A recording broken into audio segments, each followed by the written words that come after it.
Hello there guys, and welcome back to the channel. So this whole 10,000 account banned saga continues because, well, there are more and more stories coming out. More and more people very pissed off, more and more people claiming their innocence. And then we do have a lone post from Kabam Crashed trying to clarify things a little bit, even though to me it isn't quite dig deep enough yet so far. But okay, so hi, so this is Kabam officially explaining more on the bans. Hi everyone. Obviously there is a lot of conversation and confusion right now over the recent bans. I just wanted to clarify a few things.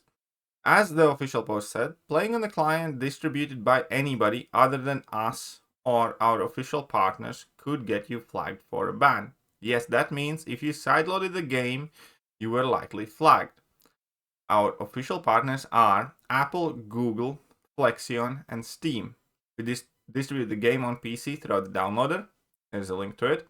Those are the only other channels to get the game.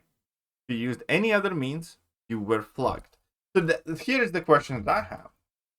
Where do you guys download the game? Because there's another interesting point that they're bringing up later in the comment section. But yeah, how do you download the game? Because obviously, you know, I downloaded from, well, both Apple Play Store and Google Play Store. So we tested this algorithm against hundreds of now known good accounts without any false positives.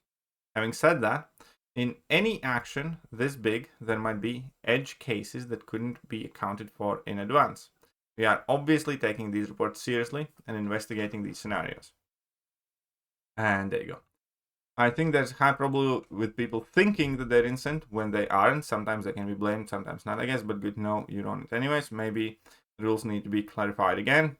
And the idea is,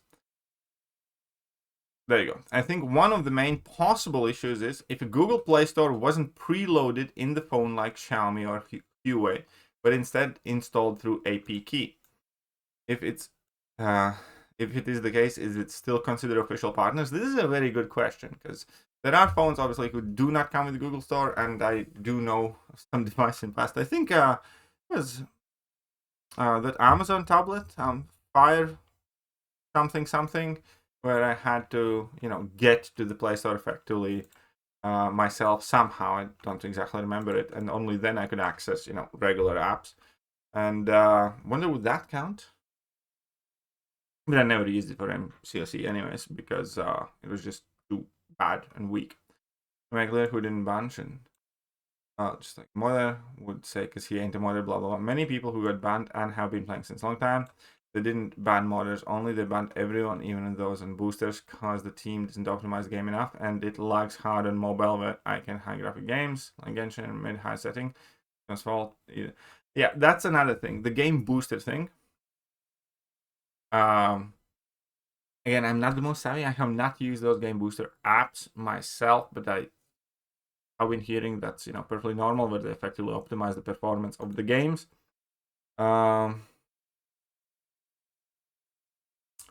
Seems to be quite a lot going on for sure, and I am more than interested in hearing your stories, guys, as well.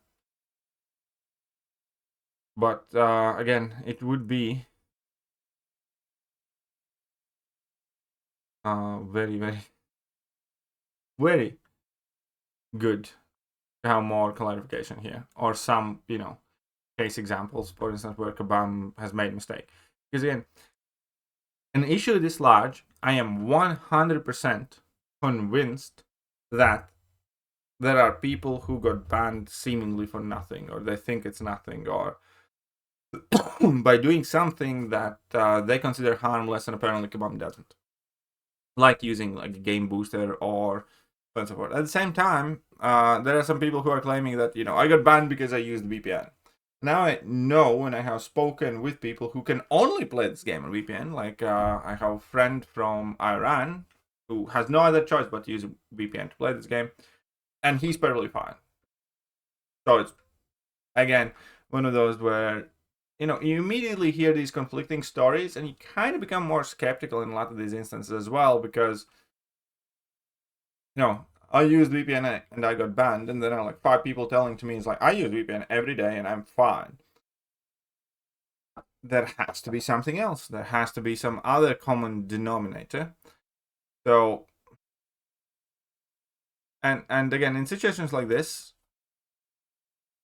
impossible to kind of have a very set opinion here, because number one, people lie a lot, especially when they have been banned. That happens like all the time. Number two, Kabam makes mistakes. We all know that happens on the daily basis. More than likely, the truth is somewhere out there. But whenever we are discussing, like, oh, this is my buddy and he's cool, I am naturally quite skeptical in each individual case, whilst at the same time, fully realizing that it's more than likely that Kabam banned a lot of people for basically nothing, or virtually nothing, or there have been errors. Therefore, it's quite fascinating where you don't want to believe every story that's out there. I got banned for nothing.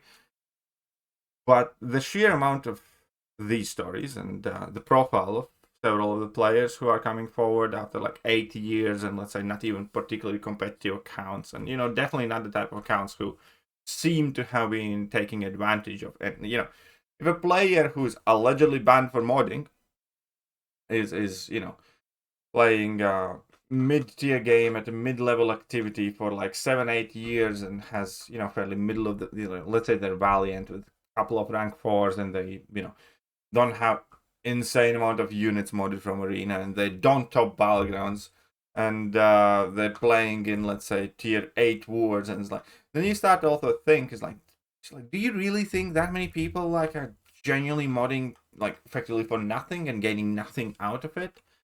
So that is an argument there as well.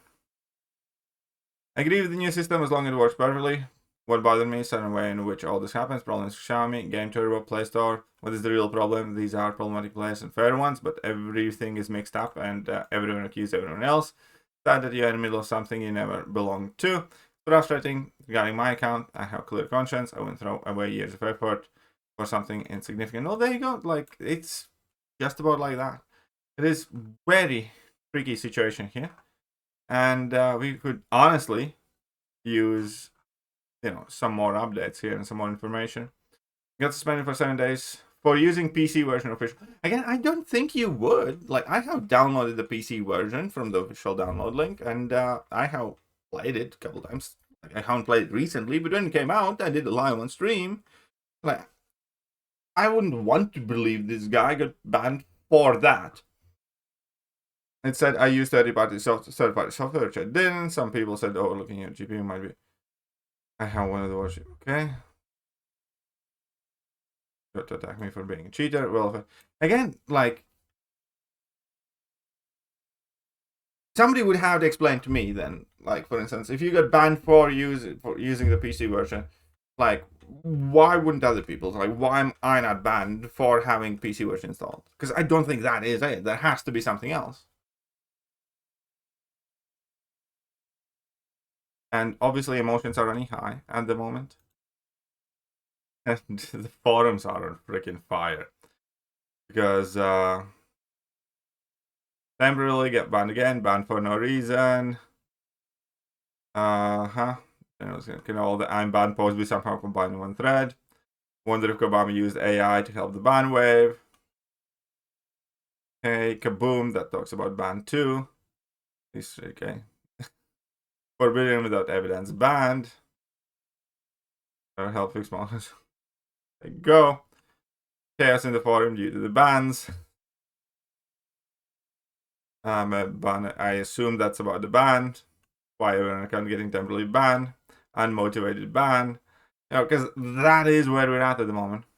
This ban wave is incredibly chaotic. And that's one of the big points of criticism again. Like, hindsight is 2020, always for everybody, right? But it is quite unimaginable to me that, again, Kabam drops a ban wave this massive. This is, as far as I know, just about the biggest ban wave Kabam has done, or at the very least, one of the biggest ones. They drop it on Friday afternoon and fuck right off home. That is the thing I don't get. Like,